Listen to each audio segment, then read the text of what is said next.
Live from the House of LeMay Makeup and Dressing Room. Here comes Amber. Stop what you're doing. Here comes Amber. She's just doing what she can. Here comes Amber. Cue the spotlight. Here comes Amber with 2 drinks in her hand. The matriarch of fashion, secret super glasses, you can't look away. Ask her, does she do it? There's really nothing to it. She's got that feminine game. If you have a party, or if you're feeling naughty, call up the House of LeMay. Here comes your favorite gal. Here comes your queen. Here comes your talk of the town. And we're live tonight. The music starts playing. It's time for cabaret. And we're live tonight. Ladies and gentlemen, please turn off all cell phones and get ready for your host, Amber LeMay.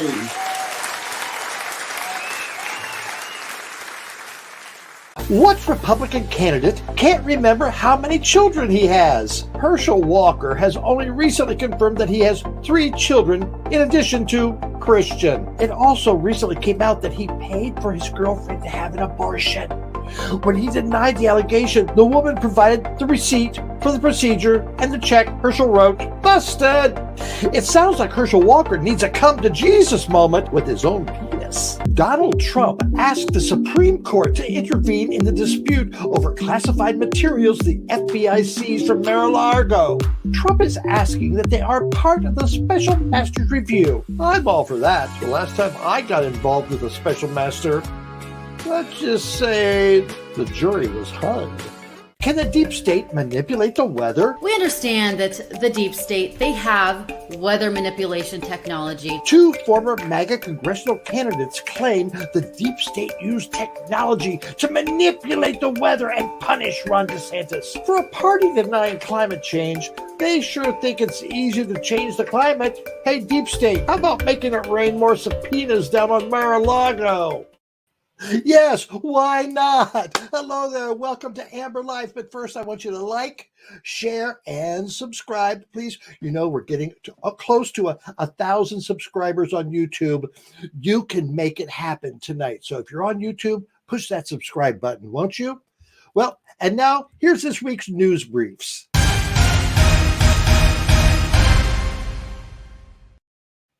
History was made in Vermont last Saturday when the state's first recreational cannabis dispensaries were opened. Something that I think could have happened 25 years ago when Howard Dean was governor, but no. Anyway, rather than me tell you about it, we're going to show you clips from our good friend Ava Solberger's report as she and Diane Sullivan were there when the ribbon was cut.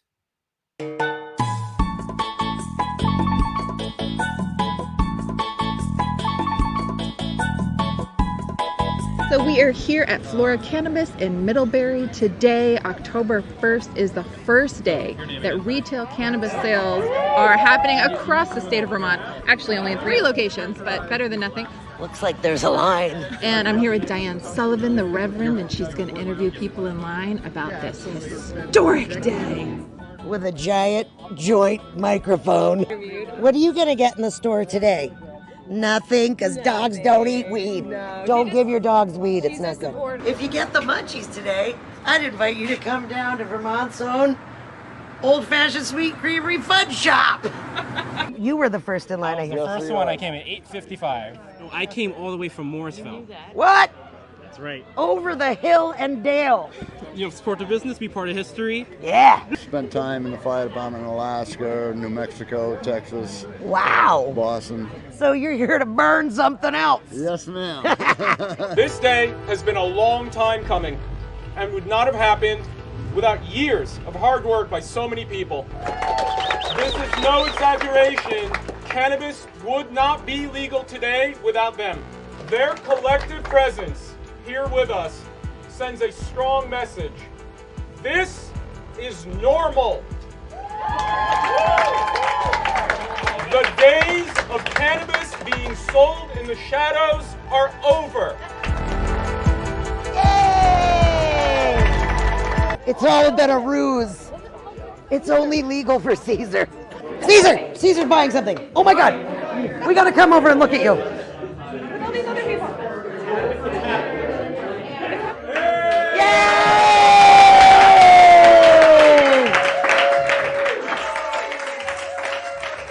I'm crying a little. I don't know why.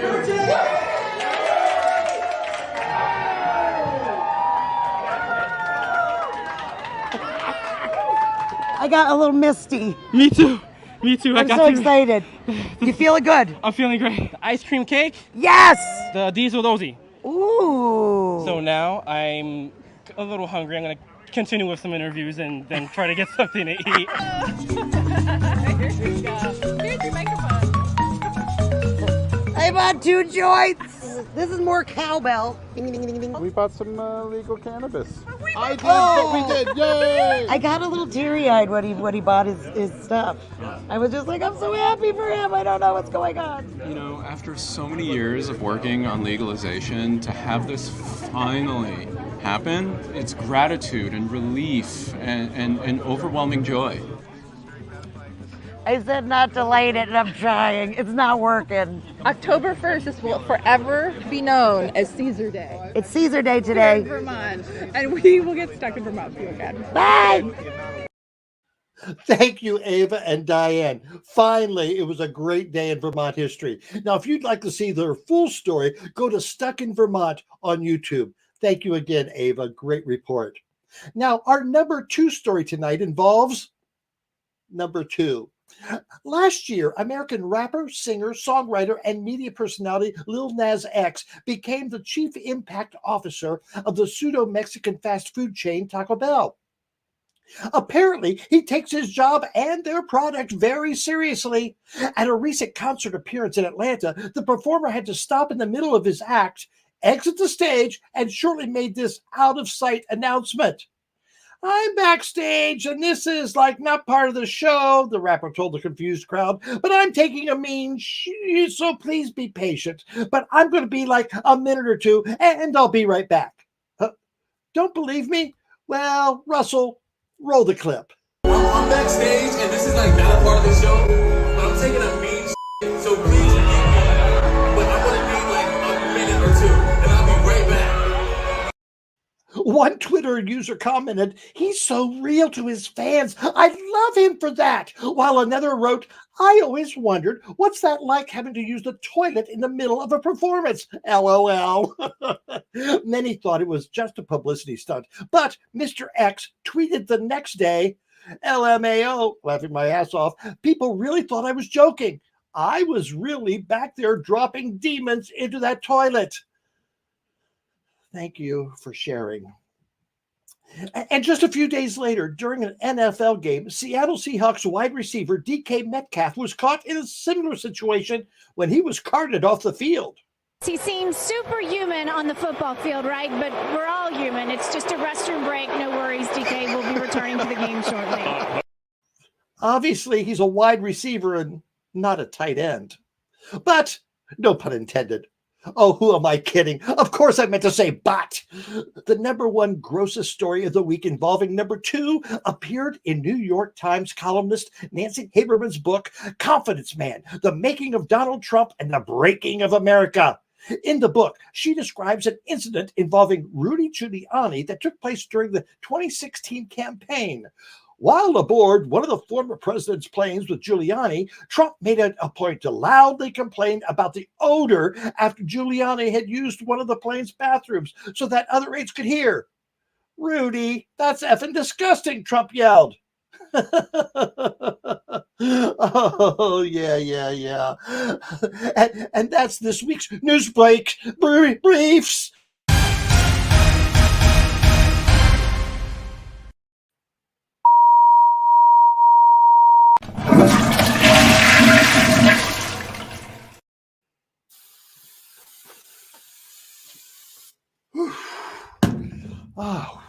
Oh, hi there. Okay, let's get on with the show.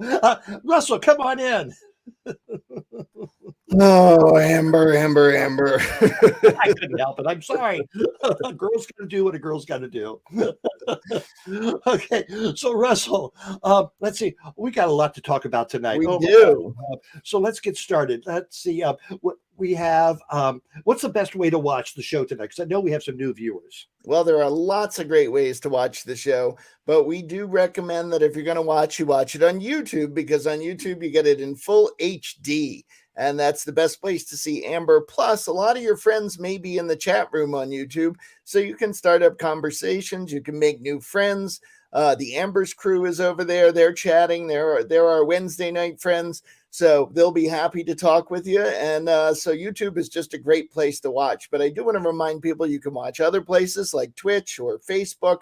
We're all over the place, and we also have a great Instagram, TikTok, and even a fun website. So you can find Amber out there just about everywhere. And if you can't watch Amber, you can always listen to the interviews after the show. On Tuesday morning, I take the latest interview, I cut it out from the rest of the show, and I put it up as its own podcast. So tomorrow you'll be able to hear Tuesday, you'll be able to hear our guest from tonight and listen to it as you go to work, anywhere the great podcasts are distributed. So, oh yeah, people like doing that on Tuesday. Hey, Gary Buck. Gary Buck from our Ohio Buck Bunch is there, and there's Big J from Vermont. Good to see you, Big J. All right, and Bridget from Illinois. Hey, Bridget. Good to see you. And Leah from Newfoundland. Hello there. But by the way, Leah, Happy Thanksgiving Day weekend. Yes. You do there. Yes. All right. So, I've got a busy week coming up.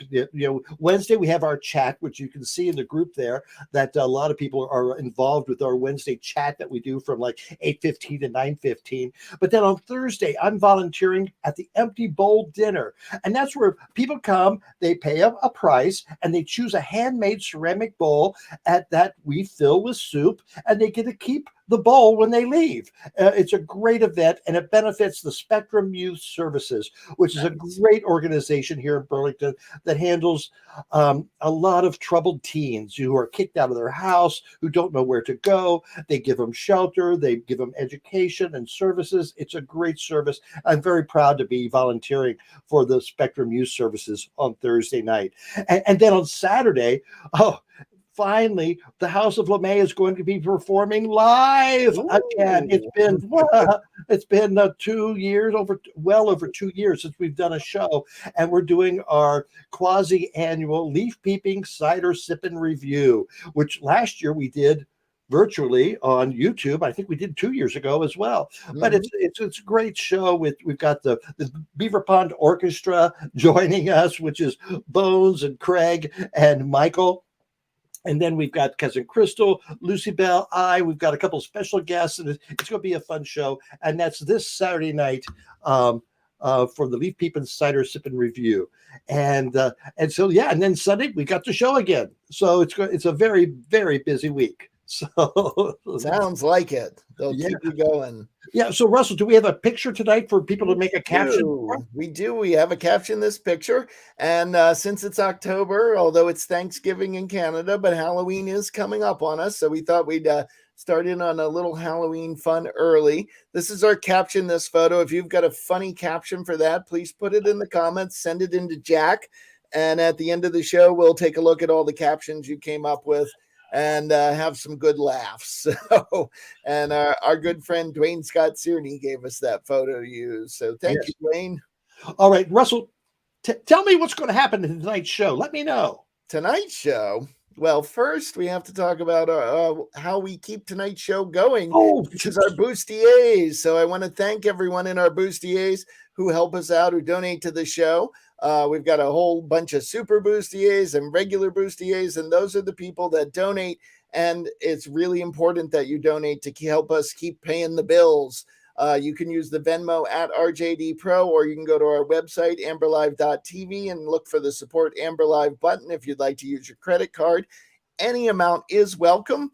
But if you give $25 or more, I will send you a sticker of our logo. For $100 or more, you'll get a sticker and a magnet. And for $200 or more, a sticker, a magnet, or a mug. And again, that's that Venmo at RJD Pro, or look for the Support Amber Live button on our website. And it is vital to helping us keep the lights on in Amber's basement. So Yes, and it allows Russell and I to coordinate our outfits that we both wear the same color every week. yes. Okay, now tell me what's going on tonight, Russell. Oh Let me my know. goodness, tonight's show. We have the incredible Alexis Lynn with us tonight, who is a singer-songwriter. She's in Vancouver, and she's going to tell you all about what she does. So we're going to hear all about her career and the recording industry and any other great questions. If you've got questions for her, throw them in the comments, and if they're good ones, Jack will bring them up and maybe she'll answer them for you. So and plus we've got our residents. I the other night I called them our resident Three Stooges. That probably wasn't very kind of actually me. I think they liked it. Okay. we've got the triumvirate tonight of Rusty Peen, Duane Scott Cerny, and Rocco Zamboni. So, and plus an Amber update tonight as well. So we've got a full show tonight. So stick around. Russell, I'll talk to you later. All right. Have a great show. Yes. All right. Yes, we have the singer-songwriter, recording artist, Alexis Lynn. So Alexis Lynn, come on in and talk to me. Hi. There. So good to see you. Thank you for having me. All right. So you're in British Columbia. That's where you're calling us from. I am. And is that your home? Yeah, I've grown up here my whole life. All right. Tell me about British Columbia. How did growing up in British Columbia influence you becoming a musician? It's really beautiful, BC, first of all, West Coast. I think Vancouver has a really big film industry, and the arts in general are pretty popular here. So I grew up always loving to sing as a kid, and my parents were really supportive of me and my siblings about what our interests were. So I begged my parents to put me into singing lessons when I was really young. And so they did, and I started singing, and then I started eventually playing piano and writing songs, and I would do some live shows here and stuff. Do you remember the first time you sang in public or just singing in front of people and you said, I like this? I think I was in a play in 7th grade. I think it was like a Christmas play, and I sang, I think, one of the main songs, and it's on video somewhere, I'm sure my parents have it, but I loved it. I thought it was so fun. And from then on, you said you started piano lessons? Yeah, I started late. I didn't start playing piano until I was 16, but that's when it kind of shifted for me from wanting to just be a singer to wanting to be an artist, because that's when I started writing music as well. I started writing songs. So it shifted for me. Is that how you define an artist, being both a singer and a songwriter? No, I don't think so. I think there's a lot of artists that don't write songs and stuff, but for me, that was kind of my shift of focus. I think I had originally just wanted to sing and sing anything and sing anyone's songs. And then when I started writing, I kind of realized I had stuff that I wanted to say, and I had stuff like to figure out the kind of artist that I wanted to be. And I think my songwriting was like a big part in that for me. When did you start performing your own material? And was it in clubs? Was it recording? How did that start? I think I started performing first when I started writing at like open mics, because I was still probably 16 or 17, so I wasn't old enough to go into the bars yet. But I started playing open mics and doing some shows in that kind of area. And then once I did turn of age, I started doing some shows downtown at some clubs and bars. How did you go about getting those gigs? I went through a lot of them through my originally where I was taking lessons, music lessons at. They would kind of hook me up with some open mics, and then I eventually started contacting venues when I was able to actually play at them when I was old enough. What was tell me about your first public gig. How did you feel about that? What was it like? It was so scary. I was shaking. I still get nervous, but I was very, very nervous. It was probably horrible. I'm sure there's also a video of it somewhere, but I remember being really shaky and really nervous. I think I only did one song, but it was, I think it opened up a whole world for me. Also realizing that like I could do it and I would survive the experience and be okay. And yeah, so just continue from there. As you were starting out, who were your influences early on in your career? I love, one of my all-time favorite influences was Amy Winehouse. She was iconic. Also Michael Jackson. Growing up, I listened to a lot of Michael Jackson. Who didn't, I feel like. But those are like some of my really big all-time artists. More popular like now, recent, I would say like Ariana Grande. A lot of pop artists like Dua Lipa and like artists like that I really listen to. But I listen to all genres of music, so it's hard for me to pinpoint a lot of them. Where do you record your music? So I was working a lot out of LA, and then the pandemic hit, and so I actually recorded this entire last album at home. So it was a very big change for me. But I've worked a lot out of LA, and then recently, honestly, from my bedroom. How did you get to LA?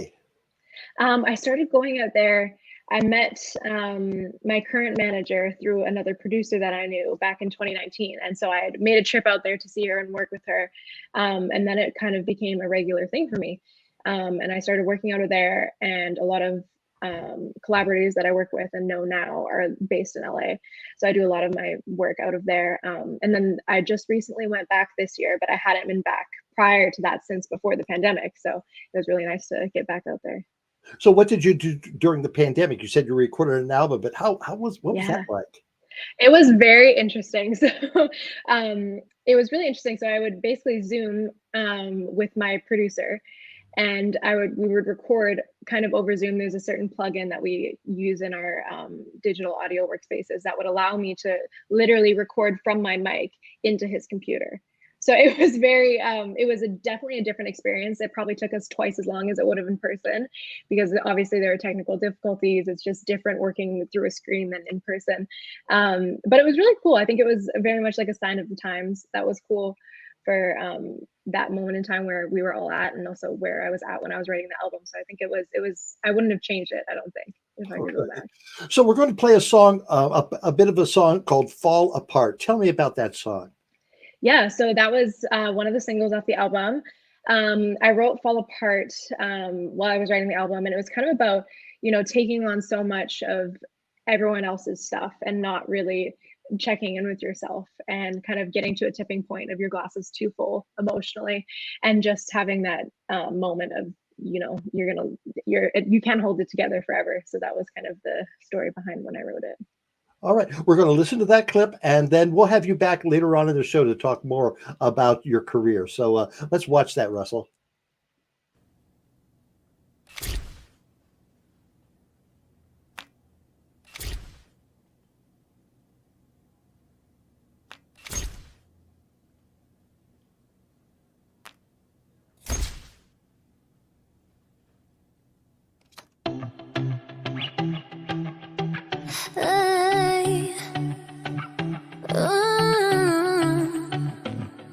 Wait, don't wanna interrupt, so I'm putting on a front, but I feel like I'm self-destructing, and I can't let anyone in.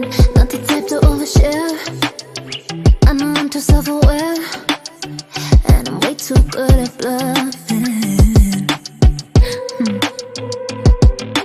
Always got my shit together, yeah, 'cause I need you to taste, to make sure that you get all better, even if it means I break. All right, very good. All right, in the past couple of weeks, people have said, "Where's Rusty Peen?" Well, you know what? We've got some Rusty Peen for you tonight. Here's part one.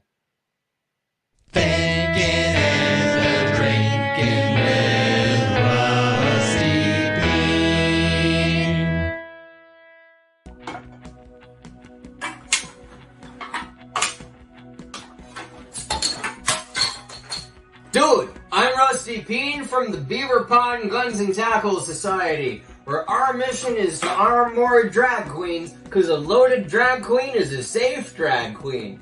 Dude, today on Thinkin' Drinkin', we're drinking a Sam Adams, bud. Dude, it's a beer for revolutionaries who like to get shit-faced, bud. And dude, now's a good time to mention that Samuel Adams is in no way sponsoring Thinkin' Drinkin'. But if you're out there watching or listening, Samuel Adams, we'd love to have you sponsor our show so that we can talk about how your beer is truly a patriotic beer.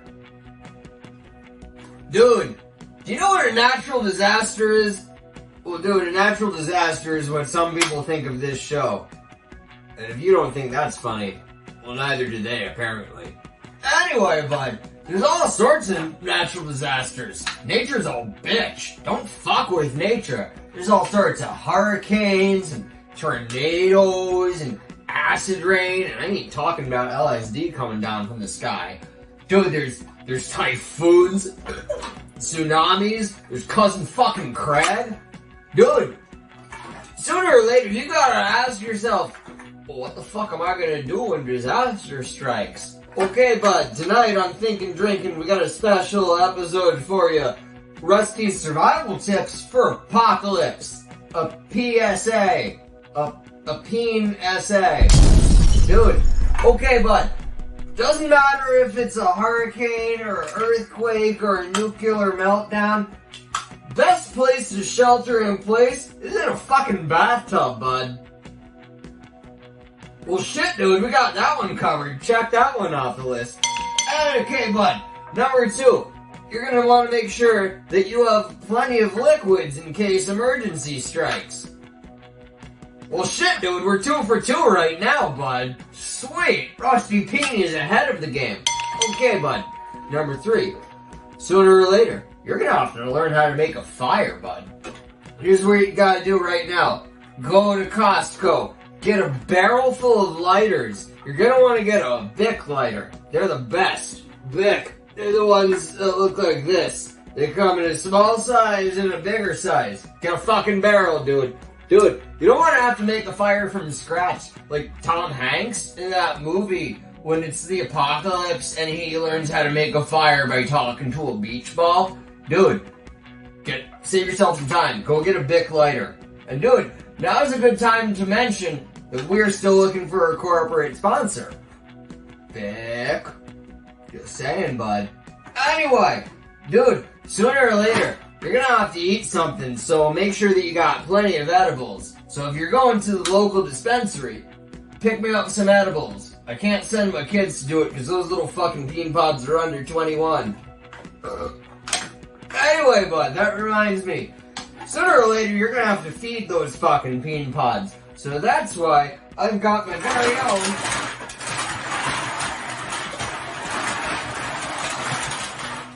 apocalypse soup. Dude, I brew it myself in paint cans. And dude, you can buy it by the gallon size. You can get it in a 5-gallon size. That's the best bang for your buck, bud. Rusty Peen's apocalypse soup. Drink my soup and feel like a peen. Dude, that's all the time we have on Thinking and Drinking and Surviving Apocalypse. I'm Rusty Peen, and I'll see you at your next apocalypse. Yup. Thinking and Drinking with Rusty Peen. Thank you, Rusty. But wait, we'll have more Rusty later on. Judy says, hey, Rusty. All right, and now it's time for an Amber Live update.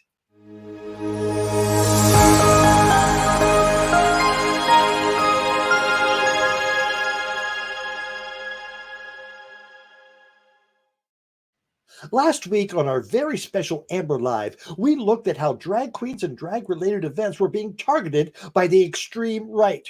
We talked about a vandalized bakery in Illinois. We talked to Barbie Wire, whose drag show in Memphis was canceled when armed Proud Boys gathered in the parking lot. And we talked with representatives from the Drag Queen Story Hour of both New York and Vermont chapters on how their events were being attacked and disrupted. The full show is available on our YouTube channel. This week, the Political Action Committee called MAGA, yes, that MAGA, dragged drag queens where they shouldn't be dragged. From D-Day to Drag Queen Storytime, America has lost its way. Radical Democrats are indoctrinating our children to hate America, opening our borders and crushing working people with taxes. Raphael Warnock votes with Biden 96% of the time. Chaos at the border, crime in our neighborhoods, a collapsing economy. Biden and Warnock did that. Take our country back. Defeat Raphael Warnock. Make America Great Again, Inc. is responsible for the content of this advertising.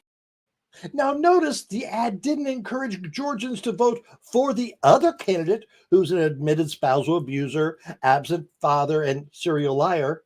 Nope. Blame the nation's problems on drag queens. But it wasn't that long ago the head maggot actually liked drag queens. You know, you're really beautiful. And a woman that looks like that has to have her own special scent. Oh, thank you. Maybe you could tell me what you think of this scent.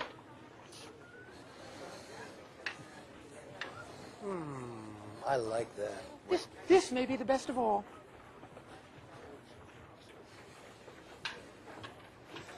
Oh, you dirty boy, you. Oh. Donald, I thought you were a gentleman. You can't say I didn't try. Yeah, who knows what he tried. Anyway, first you love us, then you hate us. We just want you to leave us alone. And that's this week's Amber Live update.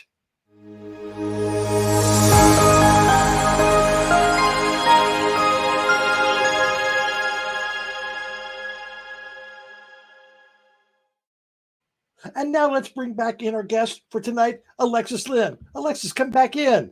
Hi. All right. Are you being entertained during those breaks? I love it. I also cannot believe that is a real ad. Oh, seriously. It just came out last night. And I said, this morning I was going, oh, I've got to add that.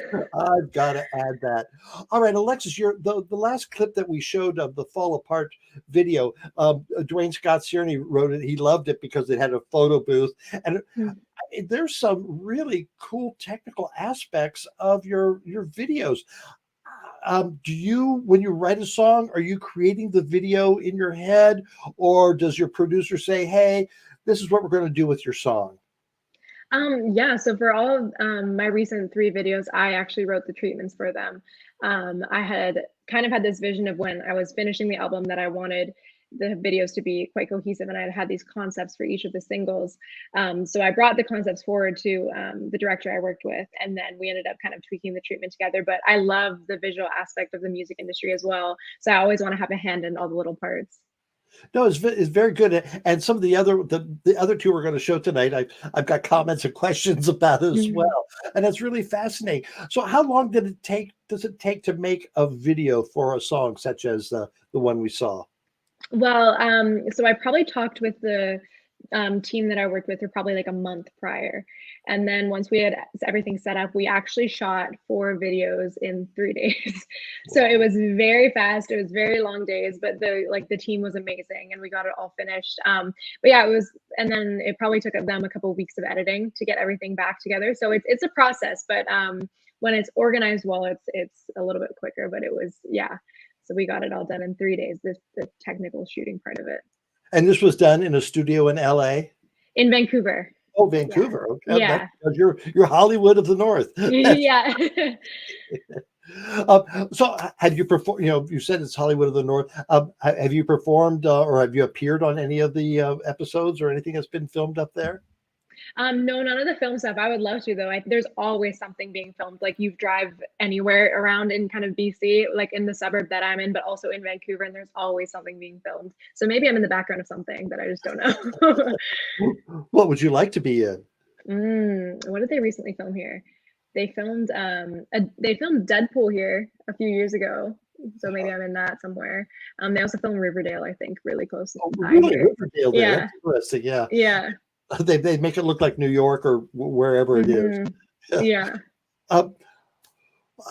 You talk about collaborate with people on projects. Tell us about how you feel about collaboration. I love collaborating. I was really scared of it when I first started writing songs because I think as a songwriter too, it's songwriting itself is being really vulnerable with yourself. And then also to bring someone else in on that is you're being really vulnerable with them. So I was really nervous about collaborating at first. And now, honestly, the majority of work that I do is in collaboration with people. It just opens up a whole new world as a songwriter of, you come up with all your own ideas, but someone's going to come up with something that you would have never thought of. And so I think it's one of my favorite parts of the music industry is collaborating with so many different people and, putting ideas together. So I really love it personally. I love working with new people and working with a bunch of different people. It's always really fun. How do you go about finding people to collaborate with? Usually, honestly, like the music industry is very large, but also very small. Like I think everyone kind of knows each other. So it's, I'll kind of meet one writer and I'll write with them. And then I'll meet someone else through them and I'll write with them or like that kind of thing. So it's all a very collaborative industry. All right. Has there been a time where you've hooked up with a collaborator and you go, this ain't going to work? Oh, for sure. Yeah. It happens sometimes. It's kind of, you just finish the session and like, okay, maybe I wouldn't do that again kind of thing. It's, yeah, I don't have any horror stories, but there's been some I definitely, you kind of realize after you're like, I would not work with that person again. Now, on the other hand, have you worked with somebody go, oh, I really like them, and they go, we don't want to work with Alexis? I mean, maybe if I have, they haven't told me to my face, but maybe someone I've worked with has felt like that. I'm not sure. I doubt it. I really doubt it. Okay. Our next clip we're going to listen to is called "Make You Happy." Tell me about that. Yeah, so I wrote this song about actually an ex that I was with at the time, and he had really struggled with his mental health. And so I had written it about, kind of taking charge of your own mental health and knowing that you can love someone as much as you can, but love doesn't necessarily fix what they're going through, and that only comes from yourself. And it was really funny, actually. I wrote this, I think a year before we broke up. And so I had written this song and we were together and he had heard it and everything. And then I had filmed the video for this song last November, and I went home that night and we broke up. So it was really interesting. But it's, it's about just, knowing that you can't get your happiness from anywhere else, and that it's got to come from inside of yourself. Very good. Okay, we're going to talk more about your relationship with writing about mental health and some of your supporting causes when we have you back for part 3 later on. But right now, we're going to listen to "Make You Happy."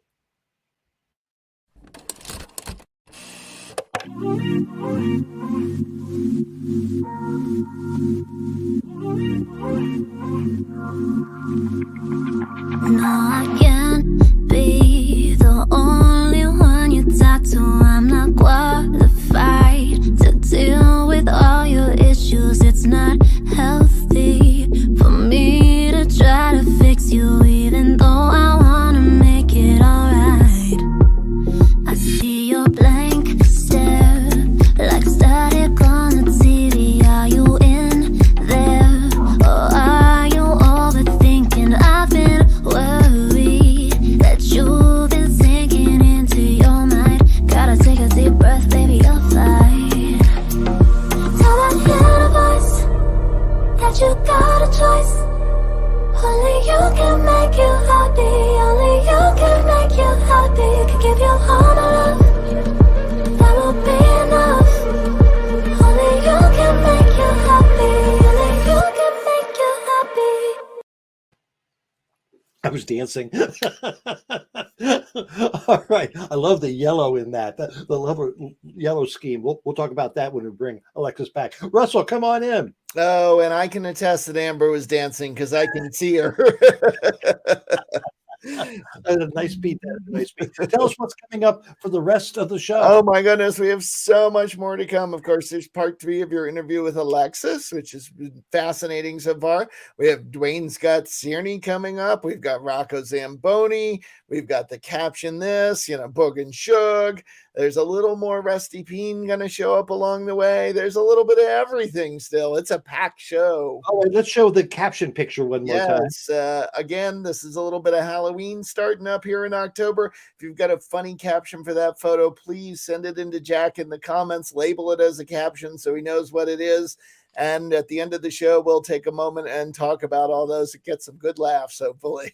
Yes, we've got some good comments in there already. One more short plug for the Bustiers? Yes, if you'd like to help us out and keep us going and growing, please use that Venmo at RJD Pro to send your support, or go to amberlive.tv and look for the Support Amber Live button to become a Bustier. And again, that is so vital because we do have bills to pay for all of this. And we thank you to all of our Bustiers, past and present, for your help. So thank you all. Yes. Thank you very much. And you know what? People have been clamoring, where's Rusty? Where's Rusty Peen? Well, we gave you one segment of Rusty. Let's give you another piece of Rusty.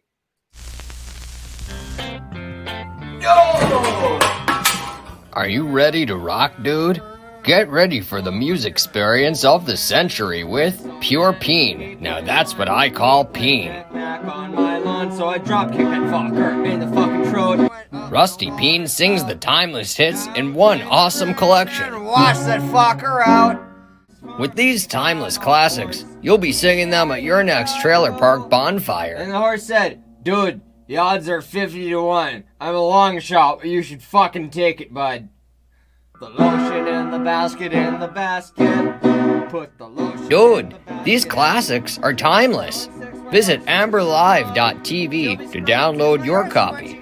Now with exclusive bonus tracks from the Amber Live Show. I'm Rusty Peen, and I do some of my best thinking when I've been drinking. And there is nowhere to go.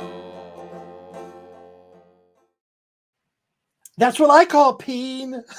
All right. Who can top Rusty Peen? I won't go there, but we've got Duane Scott Cerny coming up. What's in my attic? Tell me, Duane. What's in your attic? Who was the greatest cult star of all? Elvis? James Dean? Marilyn Monroe? Divine? Yes, I said Divine. Harris Glenn Milstead, a.k.a. Divine. He lived hard, died young, and busted his ass off to become famous, if not infamous. I doubt there would ever have been a Divine as we know him without a John Waters, and vice versa. Today's audiences know of Divine from contemporary films such as Hairspray and Polyester. But it was the oldies and bad taste epics such as Pink Flamingos, Female Trouble, Multiple Maniacs, and countless others which graced his legacy. In his short 44 years of life, Divine packed in a lot of living and a lot of truly great work. Between films, Divine recorded hit singles, took his nightclub act around the world, and became an international star. And if that weren't enough, he appeared in many successful and hysterically funny plays. Neon Women and Women Behind Bars, both penned by Tom Ien, were huge hits, playing every major city they could break into. During the 1970s, Divine was everywhere and everyone wanted to see him. Outrageousness was his brilliance, and comedy was his art. And like many comics, he could break your heart when he chose to be serious. Check out his dramatic star turns in the highly underrated film Trouble in Mind from 1985. His gay fans worshipped him, and perhaps not surprisingly, many straight men found the Divine persona particularly appealing, or so he said. Divine's recording career is often overshadowed by his film work, but his catchy music and videos brought him into the 80s and beyond.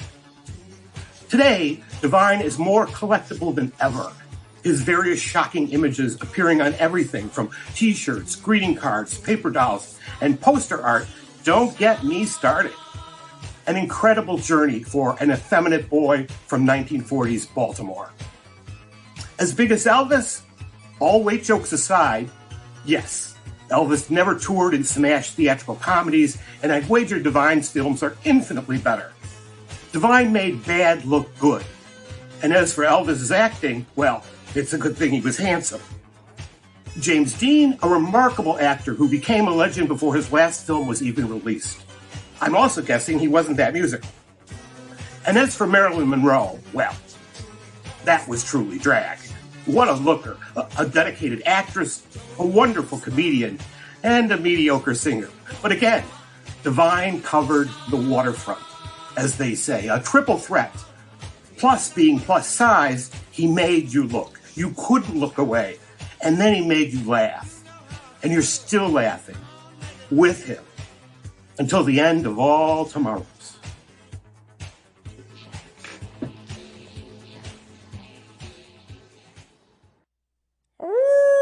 What's in your attic?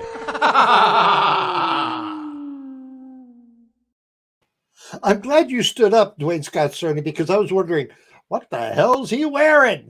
But great sweater. I'd like to hear the history of that. All right, let's bring on Alexis Lynn for our last part of our interview. Alexis, come on back in. Hello there.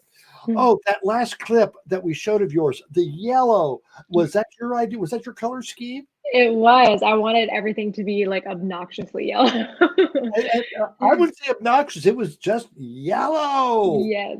And the phone. I love the phone too. Right? So fun. Yeah, that was a really fun shoot. You probably growing up didn't have that type of phone, did you? I remember my dad was a denturist, so he made dentures, and at his office he had one that I would always play with. Yeah. Oh, the zero. Oh, I hate it when they had Yeah. a zero in their number. Yeah. Yeah, all the way back. All right. We talked earlier about you wrote this song about your ex's mental health issues, but that wasn't the only song you've written as well. I read a bit about your song Anna. Tell us about that. Yeah, so when I first started writing the album, I really didn't realize that I was writing an album.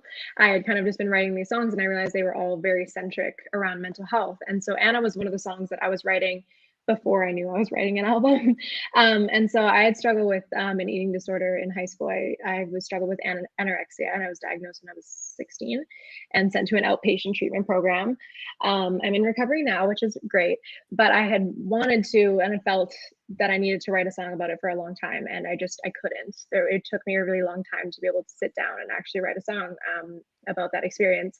And so it was a couple of years into my recovery in 2020 when I finally wrote it. And so I wrote it with my friend Kyle, and I wanted to personify it because I think for a lot of people that might not understand eating disorders, it truly does feel like a toxic, abusive relationship that you're kind of fighting to get out of, but also to stay in. So I thought it was a really personal perspective, and I didn't really know if I was going to put it out at first. But once I kind of had decided to put the album out, I thought that it was a song that I might have needed to hear at the time, and that maybe someone else might need to hear it. Have you heard any response from others who associated with themselves with your song? Yeah, it's been really sweet. I've had some people reach out and, relate to the song, which is really sweet. And it's always, I think that's like the goal as a songwriter is to, make people feel seen and heard. And so to the fact that some people have said I've done that for them has been really, really rewarding and really kind. How can people listen to your music? Yeah, I'm on all streaming platforms. So Spotify, YouTube, iTunes, Apple Music, all that stuff as Alexis Lynn. And yeah, my website is alexislynnmusic.com. So you can find all my music on there as well. Now, we showed a little clip of our resident singer, Rusty Peen. Now, is he someone you might want to collaborate with? Absolutely. 10 out of 10. I think Rusty's Peen just got a little sharper right now. I think by hearing that. All right. The last clip we're going to listen to is House on Fire. Tell us about that. Yeah, so I wrote House on Fire about watching someone I love struggle with addiction.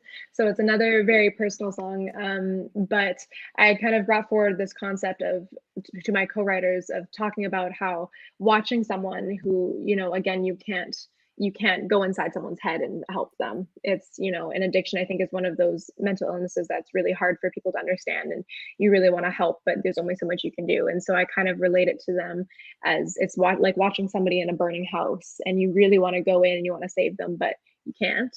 And also someone might not necessarily be trying to get out. So that's how we kind of came up with House on Fire. And yeah, it's also on the album. Well, Alexa, I really admire the way you've combined your advocacy for mental health issues and your love of music writing, and combine them together with a nice dance beat too. So, thank you. Yeah. So thank you very much.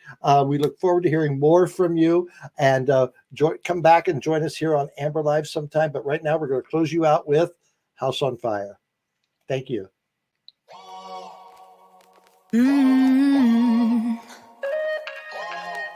You can always do what you want to, no matter what anybody tells you.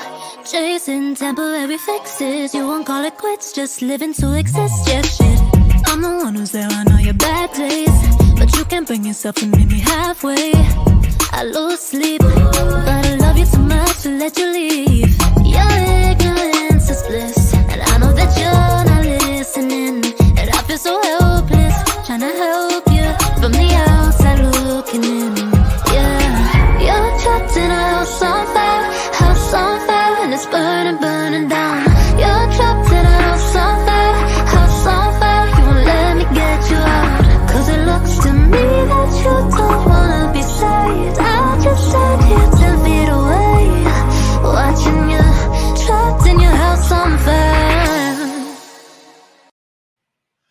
Wow. I love the way her production values of her videos, the message of her songs. Thank you so much, Alexis Lynn, for joining us tonight. Russell, point out the her address one more time on the screen, if you could, please.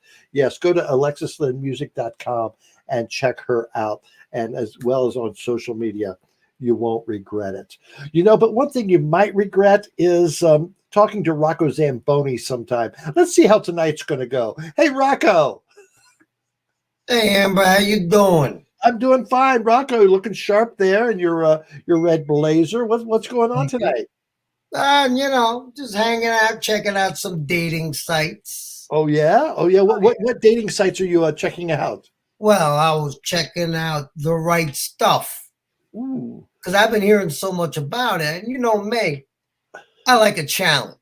Okay. I'm not into conservatives usually because they drive me crazy like they do everybody. But I said, if anybody's going to conquer this shit, it's going to be me. So it's Right Stuff, RIGHT. I thought maybe you were going for intellectuals, WRITE. But no, no. I don't think intellectual really works with this site. Okay, all right. It's all, I don't know if you heard of it. It's all like Trump staffers that since they have no more jobs, they went and put together this dating site strictly for conservatives. They even say, where were you on January 6th is one of their questions to make sure that you could go on the site. Oh, my goodness. Oh, my goodness. Call it KKK and get laid. So what other sites have you been looking at? What, there's more? I don't know. I'm not looking. Well, I've been checking out The Right Stuff quite a bit lately, and I came up with my own idea for a site. Well, I don't know. You want to hear about it? Yes. All right. Russell. Hey, it's me, Rocco. Do you have the right stuff? Of course you don't. If you did, and you needed a date, where would you go? You'd go to The Right Stuff, because that's where all the rich, conservative, MAGA type people go. Now, unfortunately, you might be a MAGA boy or girl, but you're not rich, so where do you go? Well, I gotta tell you, you go to MAGA-com. It is something that I personally developed with the help of Tiffany. Hey, what about me? Trump. That's okay, I can say that, because even her father forgot who she is. So, if you need to find someone who's a conservative like you, gun-loving, rebel flag-waving even, where do you go? You go to MAGA-com. You can meet all sorts of people like this guy, because he comes here because apparently his wife's too ugly. Or you could meet ladies like this lady who always looks like she just farted. Don't forget, for all you pedophiles, we got you covered too. Hey, 2 douchebags for the price of 1. We got it all covered, you know what I mean? Another thing you might be interested in is you get to find out who your cousins are, and you can date them too. It makes it so much easier than having to deal with a family reunion. Do you have a mobile home? Fantastic! We have a mobile home special where you say, hey, are you in my trailer park? Because if you are, come over to Unit 10B and come meet me. And this is how it goes. You don't have a computer, you just go knocking on doors at the trailer park and you say, MAGA-com, and they're going to say, and you're going to be like, woo, it's a match. Let's go talk about it in the bedroom. And you do your business. So that's the way it works. Tiffany said, oh, if only I had this, I could have gotten some dates in high school. Do you see her face? Nah, even this wouldn't help you, baby. So, MAGA-com. Tell them Rocco sent you. Love that, Rocco. So, Rocco, Marjorie Taylor Greene's husband recently filed for divorce, so she is available. Exactly. She's on that site. Yes. It was kind of gross, the picture she was showing. What was it of her feet? Have you seen pictures of her feet? No, thank God. No, she was sitting on top of a Bible naked. Oh, well, she has 3 toes. Oh. Just just 3 toes. Well, it's less to suck, so I don't want to go there. So, Rocco, I hope you have gone in and registered that site. Register with what? On GoDaddy, GoDaddy. Yeah, I know GoDaddy. He went. Yeah, you've heard that before, haven't you? I hear that all the time. You kidding me? It's like a So, mantra.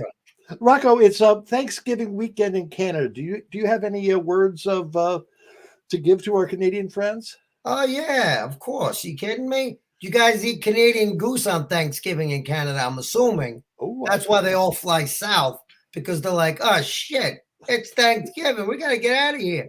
Turkeys aren't that smart. Catch a turkey. I didn't realize that. It does coincide. They're usually out of there by Canadian Thanksgiving. Yeah, the Canadian geese are no dummies, you know? No. Actually, they're Canada geese. That's what they're called. Canada geese. Canada geese, yes. All right, yes. yeah, okay. If you were an ornithologist, you would know that, you know?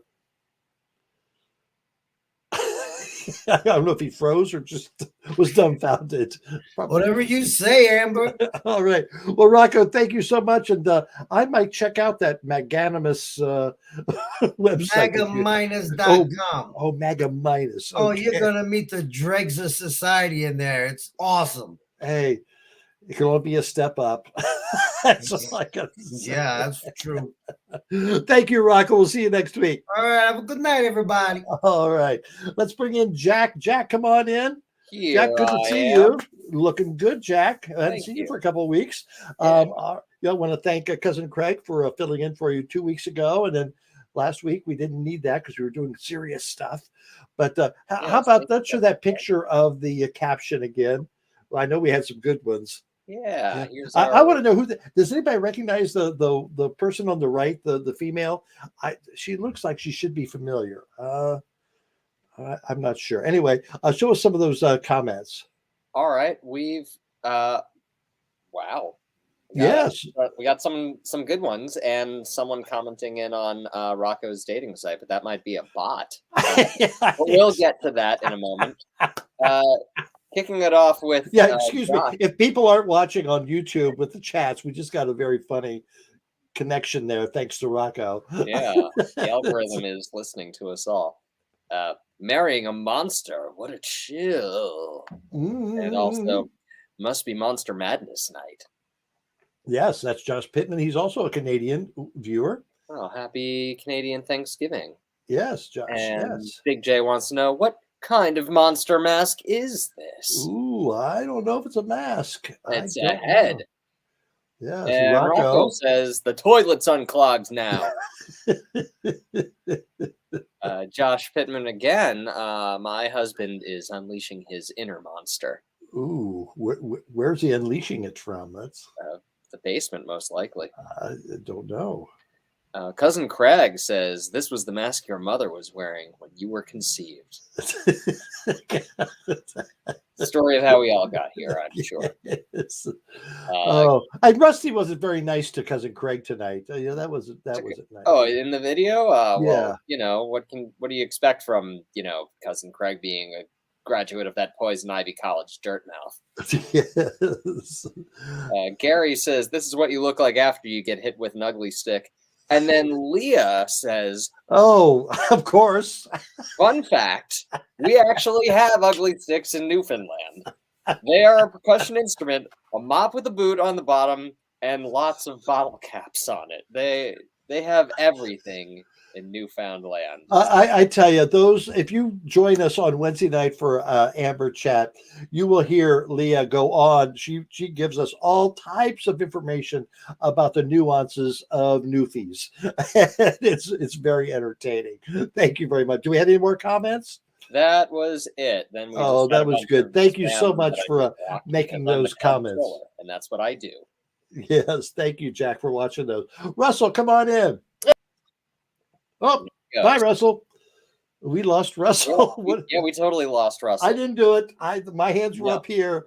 Well, he'll be back in a moment. He's just coming back into the green room now. That was There he is. weird. I came in and then it crashed suddenly. It's like an error occurred. Oh, You're no. back now. All right. Well, it's good to see you. What a fun show. Alexis was very nice to talk to. Great.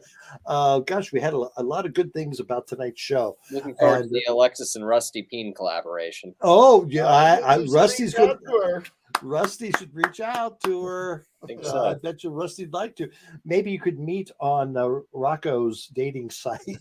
Yeah. I don't think Alexis is on that site for I a don't number know. of He has reasons. the right stuff. Yes. All right. So, Russell, we've got some great shows coming up in the next couple of weeks. Tell us about them. Well, in 2 weeks is our big show, which is going to be Jay Rodriguez. So we're thrilled about that.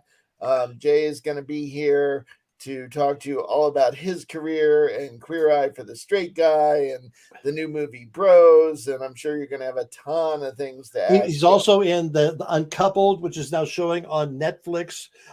He was also toured with Rent. I mean, he's been Broadway. He's done TV. He's done a lot. And so I'm looking forward to really talking to Jay Rodriguez in 2 weeks. But next week, we're going to have some fun, too. Next week, we're having some fun, but it's a little political fun. And I know why you're going to have fun because Brian Sims is joining us. So Amber's heart's going to be all aflutter for that show. Skipping beats and taking Yeah, beats. so my. Brian Sims will be here from Pennsylvania to talk about politics with you and what's going on in Pennsylvania and what's going on in the world. Yes. And then from Vermont, we have John Kalaki scheduled to join us, as well as Taylor Small. Oh my gosh, John's a former state representative from South Burlington, and Taylor Small. Oh my gosh, we can fill 2 hours with what Taylor Small has done. She was the first transgendered person to be elected to the state representative of Vermont, and she just received an international award. She went over to Europe to get that, and just a marvelous person and marvelous activist. And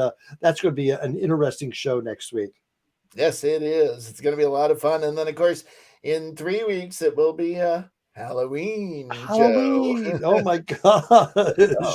Yes. And we've already got some good things planned for that. Some interviews that we're going to tape. And no, it's going to be a fun show. It's going to be a fun show. I wonder if Rusty Peen has any Halloween songs. I'm sure that there's one kicking around somewhere. Meanwhile, Two Toads wants to know if Alexis would do a cover of Sweaty Balls. Oh. Maybe that's the collaboration. Maybe. Yes. Peen and Alexis. Yeah, it's very good, Two Toads. Two Toads, our friend from, oh shoot, do I say Montana? Is Two Toads from Montana? Yes, I believe so, right? Yeah, I think so. Oh, it's great to see all these people from all over the country here, and all over North America. Yeah. Very good. Judy Alexander from Vermont. she's having fun tonight. My haircut. Thanks, Mom. Bridget from Illinois. Oh, yes. Who also says hey? That's right. Bridget from Illinois. And and the Buck Bunch from Ohio. Good to see you all. Thank you so much. All right. So next week we'll be back with the political show. It's going to be fun, though. So stop back and catch us up on Wednesday. And we're going to have some pictures next week of my appearance at the special event that I'm volunteering at Thursday, and of our show next Saturday night. Well, hopefully we'll get some video from both of those, not just pictures. No, we hope, get the crew together. All right. Well, thank you so much, guys. Have a good evening. Thanks. Have a good evening. Yes. Oh, thank you, Judy. I thought it was a great show, too. So tell your friends. That's what you got to do. Make sure you go up to YouTube and subscribe. All right. Would love to hit 1,000 this week. It's up to you.